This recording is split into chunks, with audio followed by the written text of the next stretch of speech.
Okay, this exercise is the founder. Very quickly, it looks something like that, with a pause, that with a pause, that with a pause, and then you come up again. Okay, so how do we do the founder properly?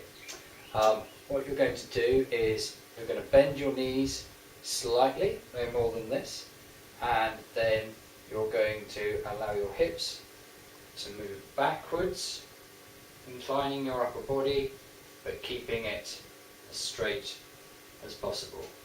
You're going to take your hands, the arms fairly straight, bring them behind you, and externally rotate your hands like this.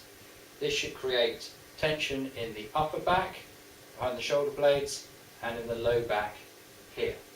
I'm going to hold this, trying to get my hips even further back, and also to increase the tension in the upper back by getting my hands as far back as I can. When I've done this for a set amount of time, say 15 or 20 seconds, I'm then going to bring my hands through and forwards, and the counterbalance effect should allow me to move my hips further back.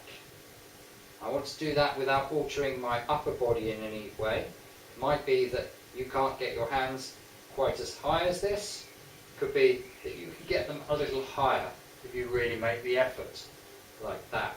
But all the time the weight is driving down through my heels. And the most important thing is that I've got my knees behind the level of my ankles. So what this isn't is this. My knees come forward, my low back rounds, my upper back collapses. That's the exact opposite of what we're trying to do with this activity. So the hips are as far back as they can, weight goes onto the heels. From here, the hands go forward, which allows us to get our hips even further back. When we're in this position, we're trying to get the hips and the hands to be as far apart as possible. At the same time, just raising the arms where we've got the opportunity to. So this is putting an enormous challenge on the low back, on the upper back. Here, I'm going to hold that again for anything from 15 seconds to 30 seconds, whatever I find challenging. You should start to shake after a while. Might be whole body shake, certainly the legs, maybe the upper body. And the last stage is to come back to where we started, which was here. Hold that again, minimum 15 seconds, and then to come up out of it, just swing the arms through and come up like that. I did this one with my feet shoulder width apart, like that. The next one we're going to do is going to be identical, except we'll have our feet closer together. So this demonstration will be from the front.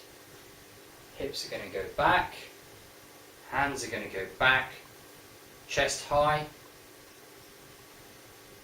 I'm looking to bring those hands around as far as I can, looking to get the hips back behind me as far as I can. And then I'll bring the hands forward, allow the hips to go back even further.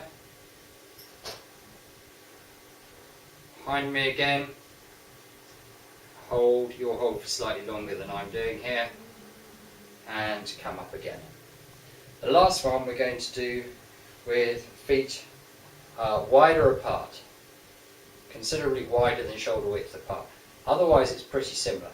Hips are going to go back, hands are going to go back, upper body's nice and straight, chest is high, pushing the hips backwards that direction. As we bring the hands forward to this position, now what we're going to do is we're just going to allow the weight to, through our heels as usual, we're going to pull the heels together.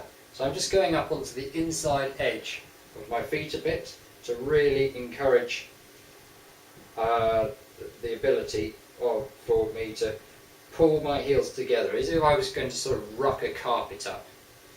I'm just going to keep that tension. So we're now strengthening up these inside muscles here, which are the adductors. We're going to hold that, really work at that.